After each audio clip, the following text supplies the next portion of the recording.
I thought it'd be pertinent for us to do money management and how money works. This is something that I didn't learn when I was a child. So a lot of things that we learn is environmental, what we grew up around, the family that we have, things like that. The things that people around us immediately are willing and able to teach us. Those are things that we carry forward as adults. Before we talk about that, though, I think we need to go over one thing, and that's dress code. Because you were giving me a bad time as we were getting ready for the shoot today. And you look more professional with your nice collared shirt, and I'm wearing a Mandalorian shirt, which is indicating a more casual feel. Yeah, I prefer wearing a colored shirt when I'm talking about financial things or business things that are of serious nature. Talk about personal things, relationship things. T-shirts are fine and everything, but I thought, we should have more of a professional look when it comes to talking about financial and business things.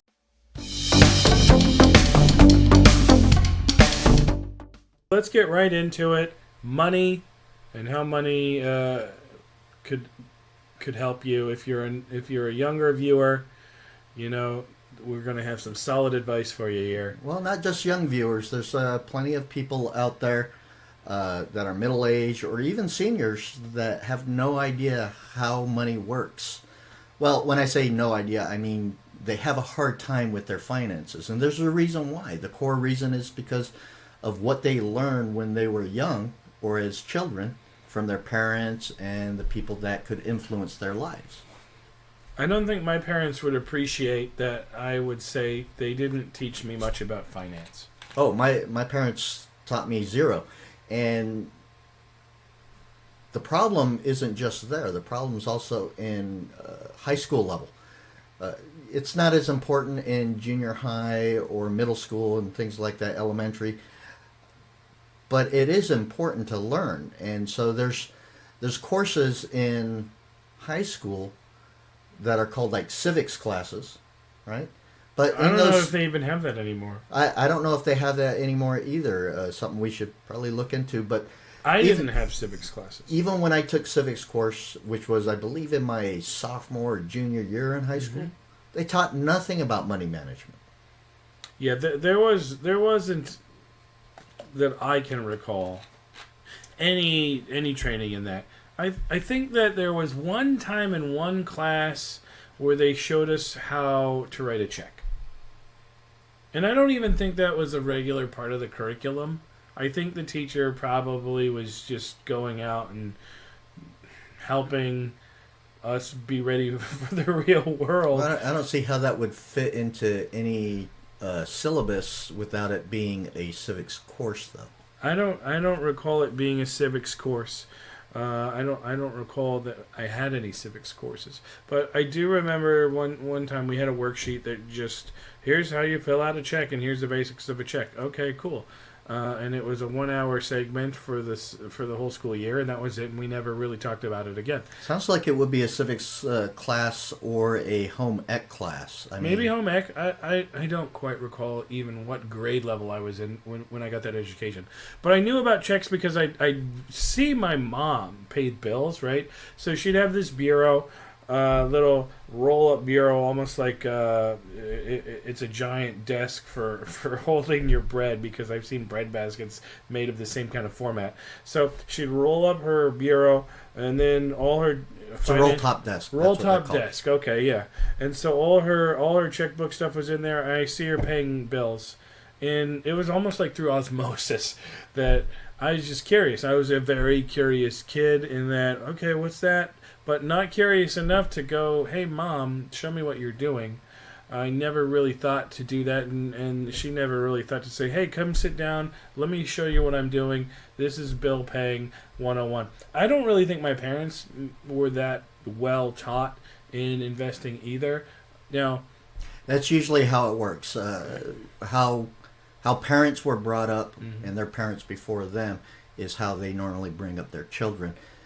One, because that's what they were taught or not taught, and two, If it's a subject matter that they're not familiar with or confident in, then they can't teach it. They're more afraid to teach it and broach the subject than not teaching it at all. So now they did save. They did have a good savings for their lives. Now my mom's still alive. My dad's deceased, and they did share with me that they had enough money set aside for retirement, and so most of that was in their 401ks and some other devices like that. A decent number of people, Mm-hmm. as they grow up, they're not taught how to save.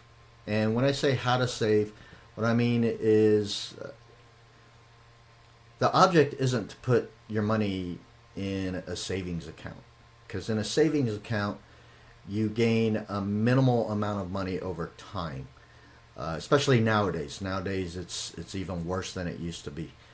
You make next to no money for that money just sitting there. So the object of having money is to get it to work for you in one manner or another, whether it's in a retirement savings account, a money market account, stocks, bonds, a retirement account like a IRA or a Roth IRA or a 401k. And we'll get into the investing side of things in a different episode.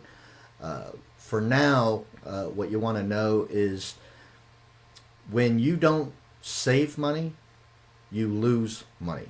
When you don't invest money instead of saving money, then you lose even more money. So the sooner you come to the realization that you're going to live longer than you think, then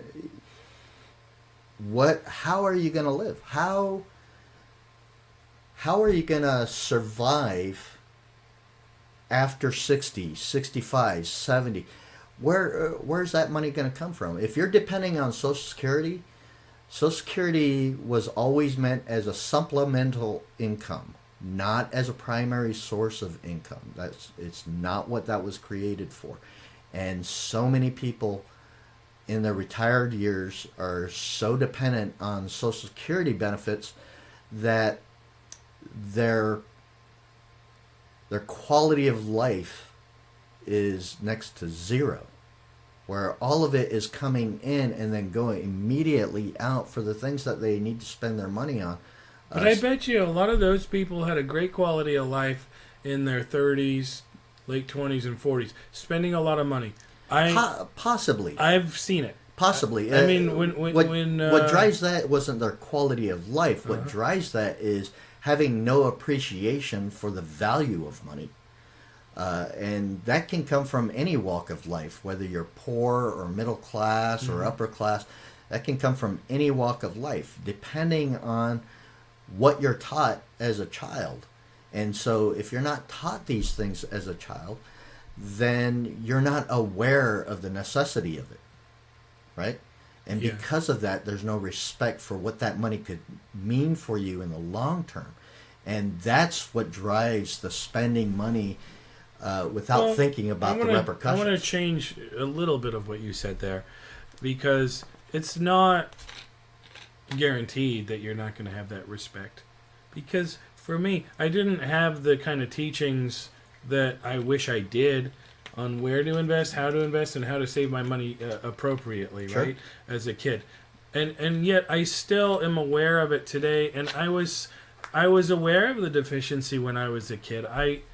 You know what you know, but I also knew that there was more knowledge out there to be had. I just didn't invest the time because I didn't have anyone that really would coach me on it. Sure. So that for me, even though I was given bad money advice or no money advice, hey, I still became someone who learned to save. Yeah, and this is a whole other subject that I want to talk about sooner or later on a separate episode. But to be clear, our personal experiences and what we did aren't necessarily the general consensus of what happens out there. And what we need to do to establish the advice that we want to give is to speak first on what what the majority of people are experiencing, what they're going through, why they did the things that they did, not what we as individuals did. Because your path might be way different than my path, but neither of those paths might speak to the majority of people. Mm-hmm. And so the majority of people, it's not that, maybe I misspoke. It's not that they don't have respect for money. It's that they don't understand what that money could do for them in the long term. Mm-hmm. And so we'll probably have some charts and things like that to show you how interest works and things like that, how money can actually build over time. The sooner that you put them into a vehicle that can self-grow. Interest, believe it or not, there's interest rates where you're paying an interest rate for some kind of loan or another, and then there's interest rates for vehicles of investment and savings that compound over time. So compounded interest is a very interesting thing on how fast it can grow depending on the regularity in which you're putting that money into that vehicle. Mm-hmm. So Okay. those are the things that we want to talk about to get further into how money works.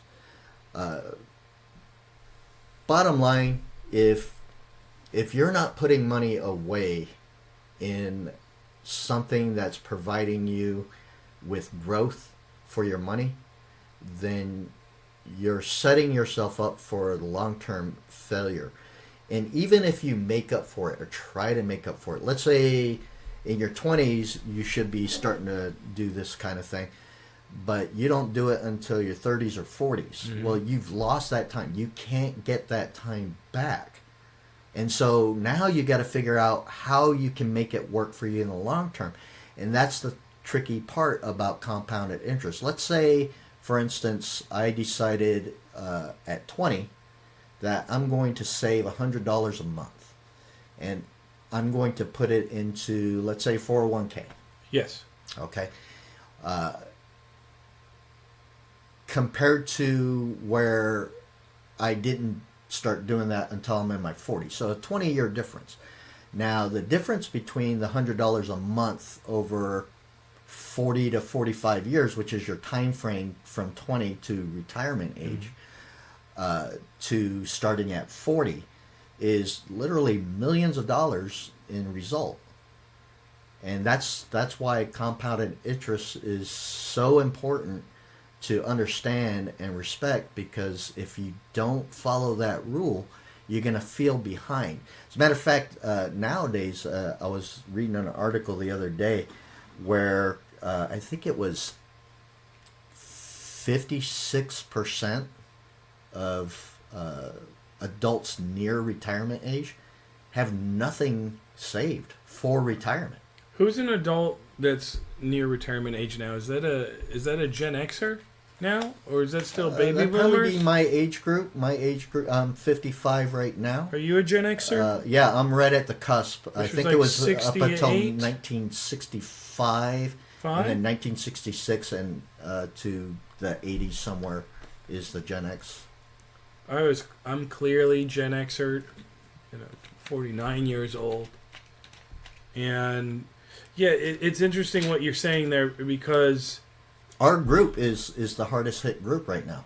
yeah, and I wonder why that is. I mean, we have parents whose parents had to go through the Great Depression if they were in America, and that was supposedly they would have given some feedback to their children about savings, right? But then maybe money was flowing a little bit better after Well, World War II. there's a whole lot of difference between saving and investing. right? Yeah. Right. Yeah. And so even the people that survived the Depression, We're which- probably more inclined for saving because a lot of investments during the stock market crash tanked. Well, savings, when you save money, it's because of one of a few things. When you're saving money and not providing yourself with every opportunity for that money to grow, that's because that's what you were taught, or it's because you're afraid of making a choice, or it just seems easier.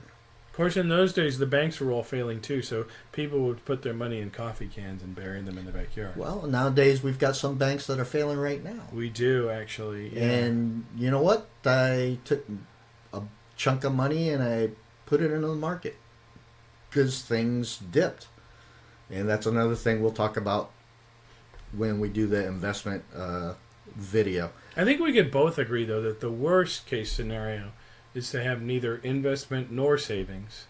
That you position your lifestyle that you're living paycheck to paycheck every day. Well, that's the interesting thing. I was living paycheck to paycheck all the way up until probably my late 30s, early 40s. Interesting. And so I had a lot of ground to make up. Why was that? Because Why? that's what I was taught. And I was in the military for a while, and that also created a habit of not having appreciation for what the money can do for me. I always knew another paycheck was going to come. I knew that I was going to stay in the military at that point for the rest of my life, so I wasn't too worried about it, and so I just started spending money. And then you were I got just into having a good time. Right, and then I got into career paths after the military that provided me with so much income that I even disrespected money even more. So you got into the game later. Into the real earnings game later. Way late. So but there's an advantage. So that's another lesson too, though. Like, if you can find a way to get a steady income stream and it's later in life, you do have the ability to play some catch up if you weren't smart about it early on. There is, but there are limitations, annualized limitations, where you can only do so much to catch up. You can catch up, absolutely. Well, but, if you're using like a but Roth in order for you to do that, you have to have you have to budget your finances, which is one of the things that we need to talk about, is how to budget your finances. So the easiest way to do that is to, on a piece of paper or on a spreadsheet like Excel or something, list out all outgoing money, including the trivial stuff, the miscellaneous stuff, the cups of coffee that you buy, the impulse buys that you do on average, things like that. So expectations for shopping for clothes. All your bills, everything that's outgoing, all the money that's outgoing, you have to list those in a category, individual categories of how you're spending your money. And then you balance that against your incoming money. And we're talking about your after-tax money right now. Let me ask you a question for that might help some of the listeners. So let's say you have annual one-time expenses. You're doing your budgeting, right? Is your budgeting going to be based on a month-to-month? So you should let's say average everything out on what it costs per month? Yeah, absolutely. Because you have to figure out what your monthly nut is. So even if it's a bill that I only pay every December, let's say, for car insurance, so it's $1,200. I should just budget $100. You budget $100 a month. All right, because it'll work out in the long run anyway, if you do it that way. Yeah, absolutely. Good. So once you create the list of your bills and your outgoing money, and you balance that against your after-tax dollars, what you get paid after taxes are paid. And let's just use an example for now. A person that usually pays no taxes on the federal side after tax season comes around. They don't owe the IRS anything, right? Maybe they get a refund, maybe they get a small refund, large refund. It doesn't matter. You mean, but they were paying taxes out of a W-2 job? Most people are. Okay. So we need to talk in general dynamics. But even then, the people that are doing 1099s and things like that, or entrepreneurs that are doing quarterly or annualized taxes, they're still paying taxes, Mhm. right? They still owe or don't or get a refund, or it zeroes out for them come tax season. Mhm. It still has to be taken care of. They still have to take that into account. So it doesn't matter what your job is. What matters is what your income is on a monthly basis, so that you can figure out what you're spending versus what's coming in. And once you can figure that out, then you can start mapping out what you can cut back and how you can use that money to work for you in the long term, so that once you can calculate what that compounded interest looks like, then you can have potentially a stronger appreciation of what that money can do for you in the long run. Because without doing those things, it's all nebulous. People won't be able to see in their heads what that money actually looks like in the long term, because they don't have the pertinent data in order to calculate it. This is all fine and dandy advice, Scott, but in reality, as we know in life, He's trying to play devil's advocate. Right? most people aren't going to do this. Again, that's why we have a show. Lead a horse. It sounds great, but you come down to it, it's work. It is That's work. a lot of goddamn work. I want to... See, I'm 35 cuss years word. old. I said god dang. No, that's not what you said. We'll play it back and take All a right. look. That's a lot of work. I'm in my 30s. I'm secure with my job. That money's coming in all the time. I'll be fine. I'll put a little bit in savings now and then. Maybe I'll do the 401k thing. You know, $100 a month. That's fine. Let's just put $100 a month in 401k. I'll be okay, right? That's a start. It's a good start if you're What in if your I don't- early 30s. I don't like to do the budgeting, but I just want to put $100 in the 401k. Okay. Is it okay? Can I just do that and coast? That and, really depends on what your goals are. And by the time So- I retire, it'll be like 500 So grand. that's the other end of the spectrum. Uh-huh. Okay. So at what age do you expect to retire? And by the time you retire, how long do you expect to live? Because that time frame is going to affect that money. And when you use that money, the 401k money, Mm-hmm. the 401k money, and we'll get into this when we get into the investing video. But the 401k money, unless you're at a 401k Roth, is pre-tax dollars, meaning that the dollars that are going into it, it's before you pay taxes. And so you don't get taxed with that. You can actually adjust your tax bracket if you do enough of it. But once you start using it, Mm-hmm. it's going to, the IRS is going to tax you. The state that you live in, unless it's a non-state income tax state, is also going to tax you for it at the income level that you're pulling that money out of after retirement. What if if you you- pull it out before, you get penalized. If you pull it out before you're fully retired and you've got an income, it's going to account for that. It's also going to account for Social Security benefits as part of your income. And so you're going to get taxed at that rate. Now, If- it'll be less than, 9 times out of 10, it'll be less than that tax rate that you're paying now. But at the same time, you have to figure out how much money are you going to need to live as long as you're planning on living. What's the rule? If I pre tax into a 401k in California, then I move to a state that doesn't have any personal income tax by the time I retire. Is California going to try to get that money on tax? That's an interesting question. The answer is yeah. Really? Yeah.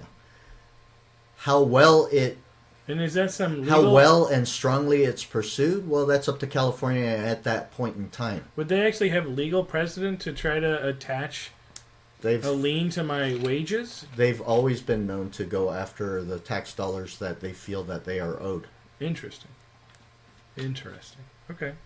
But again, There you go. that's another. A topic for another day. Yeah.